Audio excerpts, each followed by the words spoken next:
Welcome back to Tribe Talks with Archer Point Retail. Today, our retail experts, Kayla Magnan and Thomas Nielsen, will discuss the top issues around how to prevent loss with a plan that involves data, insights, and technology. Let's begin. Kayla, over to you. Thank you, Suzanne. Welcome back, everyone.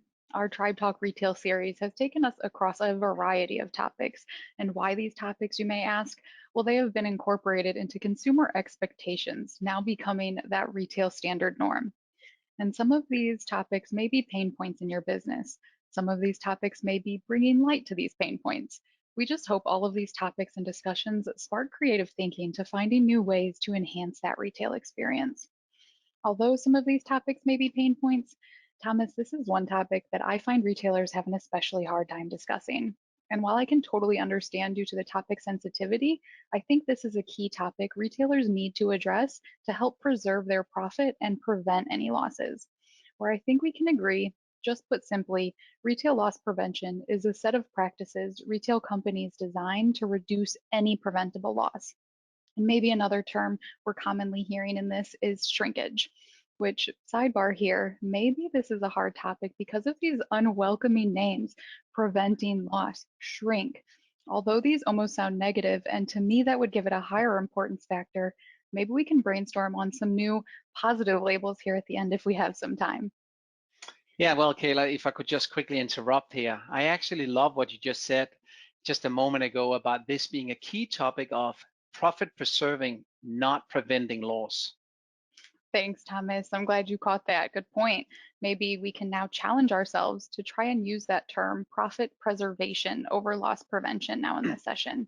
And since you're in the spotlight, maybe we can just dive right in and ask you to take us through some of the more common reasons companies may find retail shrink, and then we can get into some of those tips and tricks on how to preserve that profit.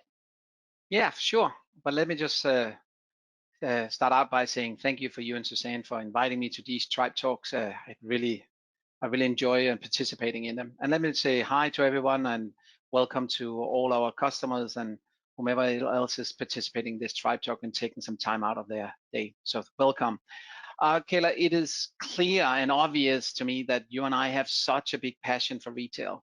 It's easy for us to just dive into these topics. It doesn't really matter what topic it is. It could be a fun topic or a hard topic. We dive right in. But regarding the retail shrink, I think we can categorize it into four common areas. Organized retail crime and internal theft are probably the two most common areas that we're thought of when we are asked about this topic. Basically grouping it by externally and internal occurrences. And although many retailers, unfortunately, may be much too familiar with that common organized retail crime, could you give us some scenarios that would classify under this? Yeah, organized retail crime would be of the external type. These are groups of people who work together to take the retail's merchandise, obviously without paying for it, without purchasing it. And a common pattern found here is that these teams are targeting the same brand at all different locations. So for example, you have two stores, let's just call it the North Store and the South Store. They will be hit on the same day and around the same time. But there's also organized retail crimes that takes city to city. And there's another scenario that you should consider here and that is forcing the retailers to being much more creative in their transportation methods. These crime teams are studying the retailer's warehouse routes, warehouse trucks, targeting the retailer's internal deliveries.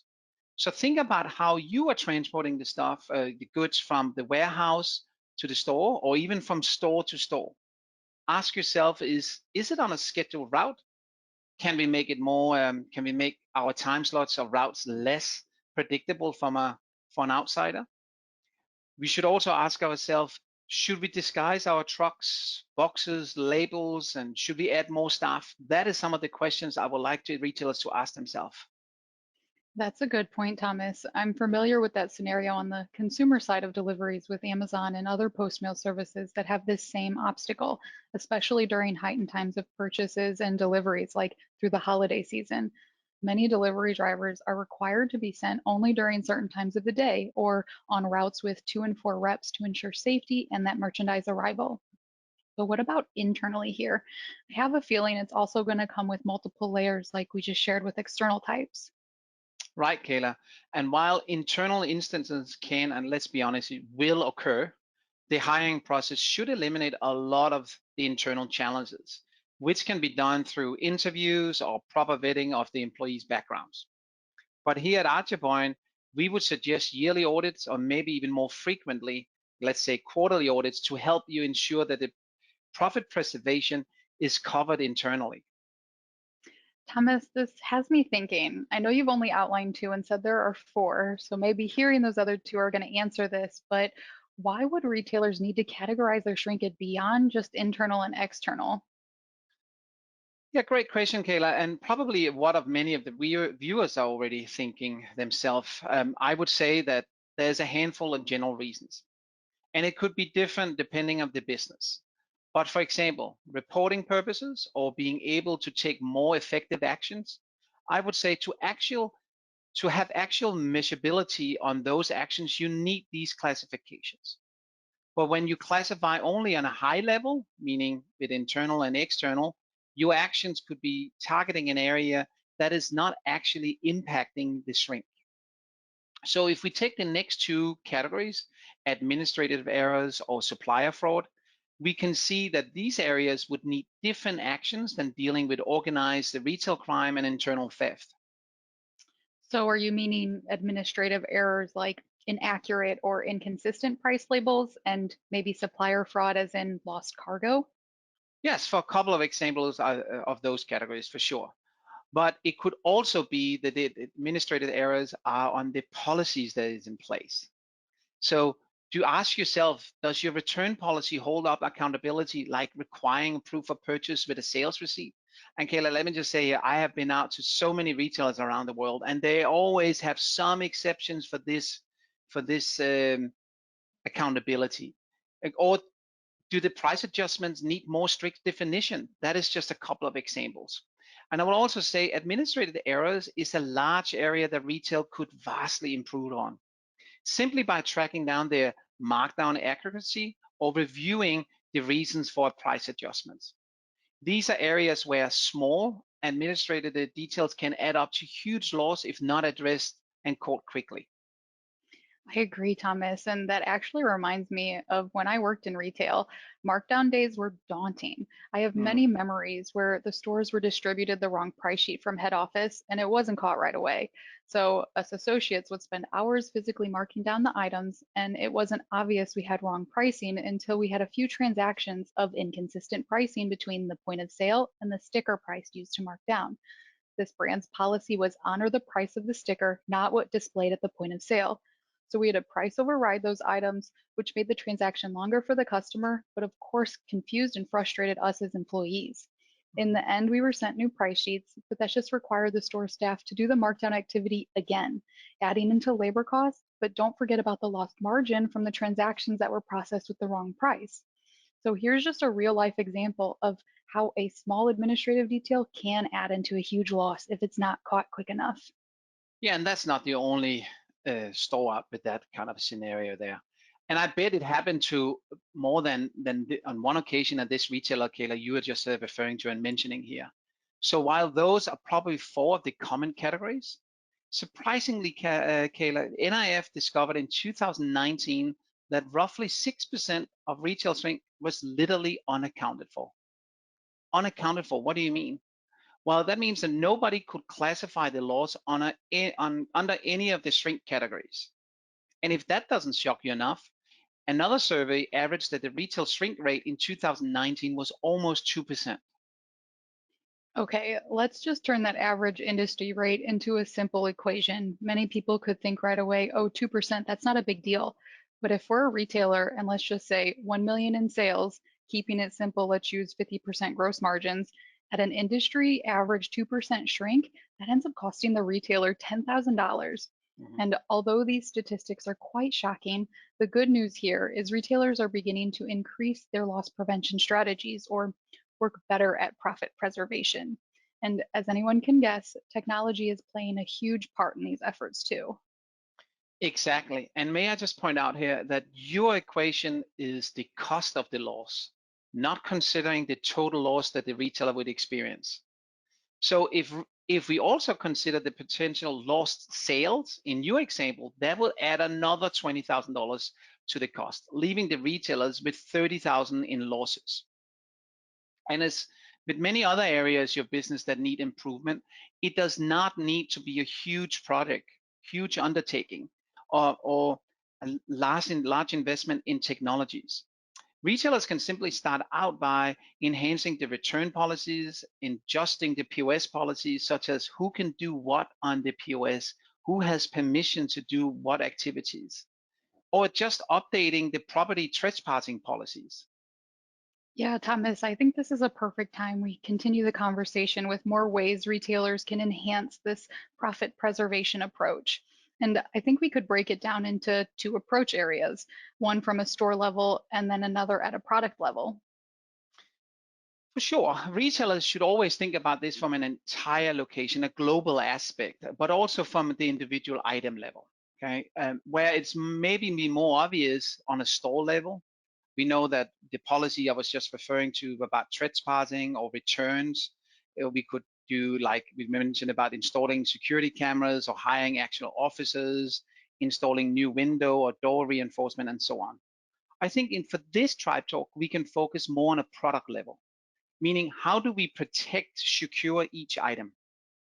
It makes total sense. And although it's easier to start simple and incorporate new technologies over time, I cannot help but immediately want to dive into the exciting ways technologies can help retailers improve this process. But just starting with some of those policies, as an example, the return policy. Do you require a receipt? Do you provide store credit? Refund the money on the original payment method used? Have a time limit? These guidelines could be easily improved on as you invest in the technologies. And Kayla, I want to highlight here for retailers to consider when budgeting for these profit preservation strategies. Keep in mind, it is not only investing in the physical pieces, like the security cameras and tags and so on, but remember the added labor. And not to turn any retailers away from seeking these approaches, that is not what I'm trying to do at all. I just want the retailers to keep in mind the whole impact and keep an eye on those process adoptions and adjust when it's needed. Another good point, Thomas. And if I could add to that, some of the store and point of sale procedures may then need to be adjusted to reflect these new components. Since now maybe associates are expected to tag items when they're received, then remove them at the end of the transaction. Retailers should consider here consistent ways on how to put these tags on, take them off, where to store them, and so on. We even mentioned this in a previous tribe talk. Do this for dual benefits. If the entire team knows where tags and labels are located, then everything surrounding the transactions are processed quick and smooth. So Thomas, do you think there's a perfect go-to product or a perfect go-to profit preservation strategy? Yeah, Kayla, I hear the echo of another tribe talk right now. That depends on your business. Well, really more so the item itself. But first and foremost, ask yourself what is in place. Evaluate what you're currently doing and go from there. And as you said, it may be starting with the policies or on a broader prevention level. But what other kind of storage displays, fixtures should be used? Which takes it back to the item. What are we trying to protect? How are we trying to protect it? Do you want the customer to be able to touch and wear and feel the item still? Like with apparel? Do we need it locked with a tethered cable like we see with mobile devices and laptops? Or the items sold in a box and nothing to be handled by the consumer before the purchase is complete? So maybe a spider wrap will be sufficient? And maybe we can take it a little broader than at the individual item level and take it on a category level, and then strategies on that and focus on that level, where all items will be using the same tag and maybe they would all be contained in a lock cabinet or time delay lock cabinet. This is where technology can assist, but please first evaluate what you have and how you intend to secure the items. Now, this is reminding me of when grocery stores were beginning to integrate these new mechanisms on certain categories. I remember they installed these alarm activated clear cabinets right in the aisles where these items were located. Anytime a consumer wanted one of these items, they would just open the gate, but it would activate a very loud alarm that's not silenced until the door is closed. But if the door is open too long, the alarm is not silenced until an associate manually stops it. And at first, this mechanism kind of scared me as a consumer, so I'm pretty sure it worked to deter impulsive thefts. I'm sure as well, Kayla. And do you know those security tags we commonly see on clothing, garments, shoes, and accessories? We often hear them as security tags, but the official name is Electronic Article Surveillance, or EAS. And this small device, on an average, controlled loss by 80%. 80%, Kayla, is staggering. So it's pretty clear to see that any one of these approaches, such as a physical devices, EAS or spider wrap, or one of those cabinet mechanisms, or just a simple policy improvement, would make a substantial impact on reducing loss, but more importantly, preserving profit. Now, Thomas, these are all great plans, great strategies, but I think we're all wondering, are there any ways retailers can stay ahead of this game? Yeah, Kayla, that's a good question. These crime teams or offenders seem to always be playing cat and mouse with the retailers. But we mentioned in the beginning, one of the two common categories is internal. Not only review your policies and make any necessary updates, maybe also review your POS activity and adjust the permission categories. Ask yourself, are all staff able to make price adjustments and discount? Really? Why should they? Please ask these questions. Find out if your system has a POS activity triggers. What does that mean, Thomas? Well, that means that if there is a way to outline certain behaviors and parameters and an activity that's done on the POS. Now, let me give you a couple of examples. For, it could be that the cash drawer has been opened in more than 30 seconds, and ding, there is an alert created in the back office or in the head office. An alert could also be created that we need to now record and the video camera and record what's happening at that specific register. It could also be that we have a return that is larger than $500, or with a return, 10 returns are processed in the same day at a specific store, maybe at with a specific staff ID, and so on. That is just some of the examples. But whatever data you determine to capture should be measured. So identifying these patterns can provide the retailers the opportunity to correct the inconsistencies. Since maybe it's not exactly internal theft, and maybe it's just associates need more training or if they've never had training. That seems to be a very easy way to measure and keep track of employee behavior, but without the retailer displaying any distrust in their staff. And although we said internal, this does have me thinking about external POS activity, where retailers should be thinking of this analyzation, excuse me, in the same way for customer behavior. Obviously, they're not going to be logged into the point of sale, but if they're a member captured at the time of transaction, or maybe they use the same credit card or phone number, there's a lot of data you can track. So here we should think of metrics to analyze behaviors on the point of sale, but are from the customer side. Now, Thomas, anything else you can think of retailers should consider for helping in these profit preservation strategies? Yeah, and I think the next one here I would like to add is could benefit both internal and external. But I always think it's a good practice to incorporate cycle counting. And a lot of our customers that's on this Tribe Talk or this webinar would vouch that I'm a big fan of cycle counting. And cycle count doesn't have to be once or twice a year. We can do this every week. We could do it on a specific categories. We could do it on bestsellers.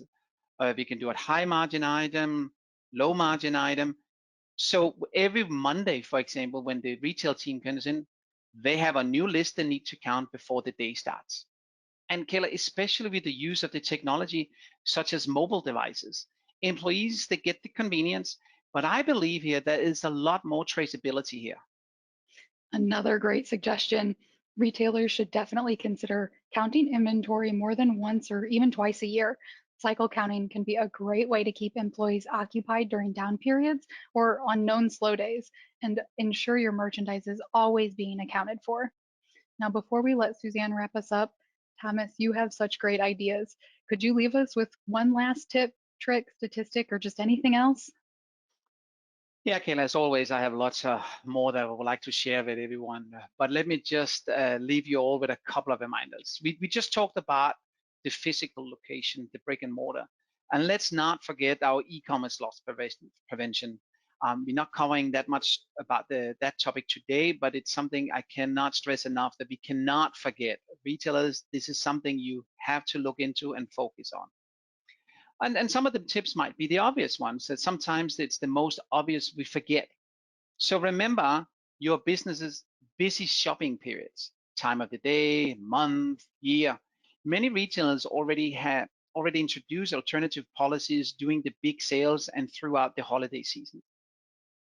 But keep in mind the busy times of the day where lots of customers are moving in, around and out of your stores. What are we doing during the morning and evening rush or during the holiday sales to ensure loss is low and profit is high? I really want our retailer to ask ourselves, what do we do to ensure the loss is low and profit is high? And then, of course, reach out to Kayla and I to discuss any possibility on how your current system does it or how it can do it. Exactly. We're here to help support your Microsoft solution for your retail business. And those consistent time periods or large sales generating activities are great areas to start with when you begin to improve on these profit preservation strategies. Many of our retail topics even follow the same adoption journey. Evaluate your current environment, start small, measure, adjust, and repeat. So that ends our talk today. Let's hand it back to Suzanne. She'll address questions, but then get us ready to register for the next section. Thanks, guys. Do have a question that came in. What is the role of business intelligence in loss prevention? Yeah, there's a lot of technologies around the business intelligence that we can help you with.